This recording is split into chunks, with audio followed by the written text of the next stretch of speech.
Bonjour à tous. Aujourd'hui on se retrouve pour une vidéo Un jour une technique. Inspiration Sweet Blossom. Et oui, malheureusement, c'est la dernière vidéo de ce mois de novembre. Je sais, ça passe vite, mais ne vous inquiétez pas, elles restent sur ma chaîne YouTube et elles seront là dès que vous en avez besoin. Et puis, on reprend le rythme habituel, une vidéo chaque semaine.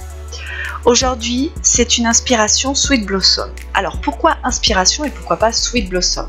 Parce qu'en fait, ce n'est pas la vraie technique du Sweet Blossom. C'est juste que je me suis inspirée de la technique parce que, en me disant qu'il fallait que ce soit à peu près à votre portée pour que ce soit facile à réaliser. Donc là, vous voyez, j'ai préparé une capsule sur laquelle j'ai mis un gel gris foncé. Et là, j'applique une finition mate. Donc, pour faire mon inspiration Sweet Blossom, le premier, je vais vous le faire sur les tons de Noël puisque nous sommes proches des fêtes.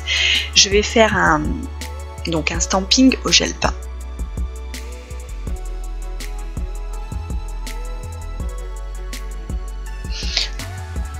Je transfère mon motif.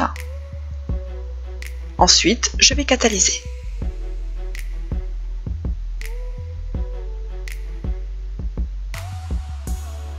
Et là, je vais commencer mon motif à la façon Sweet Blossom. Donc là, je prends un gel vraiment au ton de fête.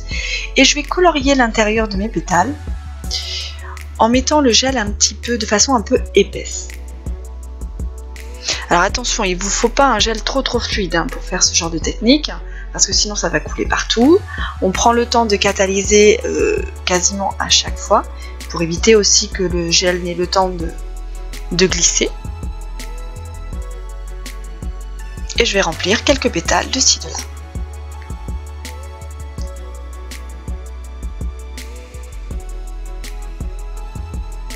Vous avez vu, c'est assez simple. Ça, c'est juste pour un motif, un petit motif sur un côté de stamping ou sur un endroit de stamping. Donc là, je continue, je remplis un petit peu pour faire des petits rappels parce que vous avez vu que la couleur or est vraiment tout sur le même côté. Alors, c'est pas un gel exprès pour ce genre de technique, donc du coup, je suis obligée de mettre une petite pointe de sealer avec mon pinceau de détail dessus pour que mon gel reste brillant, puisque c'est un gel de couleur à la base. Donc,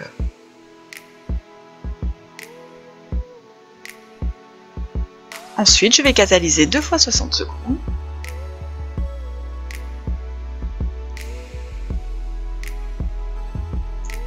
Ah oui, j'ai oublié de vous préciser que j'avais remis une couche de finition mate, j'ai oublié de filmer aussi, par-dessus mon stamping, avant de faire le remplissage des pétales. Donc là, on reprend le même procédé, je prends un autre motif. Vous avez vu, celui-ci c'est un motif que je vais vraiment pouvoir remplir. Alors j'adore les motifs de cette plaque, le problème c'est qu'ils sont trop courts pour les capsules. Ça c'est assez embêtant. Donc préférez les plaques XXL pour avoir des grands motifs bien larges qui prennent bien tout long, ça vous évitera d'avoir ce genre de soucis. Moi j'en ai pas encore mais je pense que je vais vraiment finir par m'en acheter. Donc du coup je vais essayer de faire quelque chose pour que ce soit joli.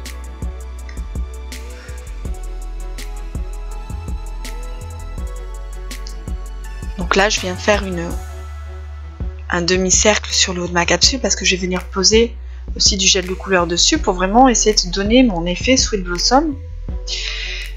Donc là j'avais envie de couleur vive, donc j'ai pris mon gel bleu et mon gel vert. Donc c'est le pistache et le... je sais plus le nom de l'autre. Et donc là, je vais commencer à remplir mon motif. Alors oui, d'abord je fais le contour du haut, puisque c'est un peu donc comme on s'inspire Sweet Blossom. Donc en fait, la vraie technique du Sweet Blossom, c'est ce que je suis en train de commencer à faire. C'est qu'en fait, sur un fond noir, on vient y déposer des gels de couleur. Alors, par contre, ce sont des gels de couleur exprès parce qu'ils sont plus épais. Peut-être que ça pourrait fonctionner avec des gels peints, parce qu'il ne faut pas que les gels glissent. Là, vous voyez, moi j'ai pris ces deux gels, Donc le gel vert a une texture assez sympa qui permet de faire le Sweet Blossom. Par contre mon bleu est légèrement plus fluide et c'est un petit peu plus... je me suis un peu plus embêtée pour faire le remplissage de la fleur, des pétales de la fleur. Donc là vous voyez en fait je fais les pétales une rangée sur deux. Donc comme j'ai commencé par le vert au milieu, je saute une rangée et je viens faire la rangée d'après avec le vert.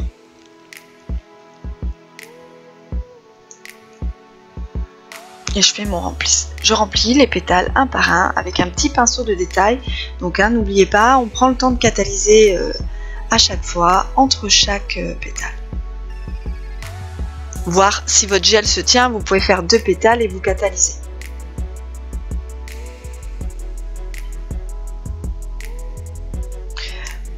Vous flashez 10 secondes, ça suffit pour figer le gel. Après, vous ferez un temps de catalyse complet une fois que vous aurez terminé complètement votre fleur.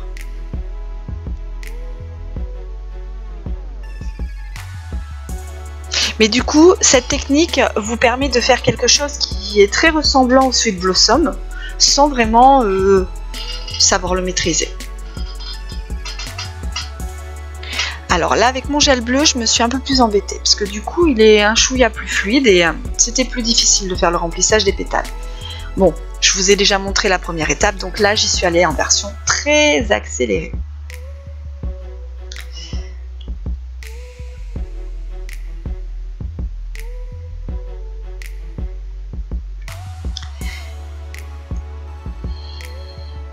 Donc malgré que ce soit fait sur du stamping, c'est une technique qui reste quand même assez longue à faire.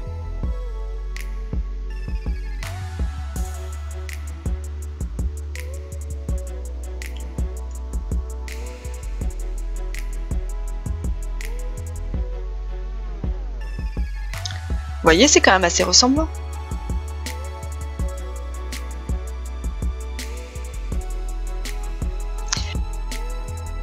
C'est la dernière vidéo du mois de novembre. J'espère que toutes ces vidéos vous ont plu. On se retrouve la semaine prochaine pour reprendre le cours des vidéos classiques. Je vous remercie de m'avoir suivi. À bientôt.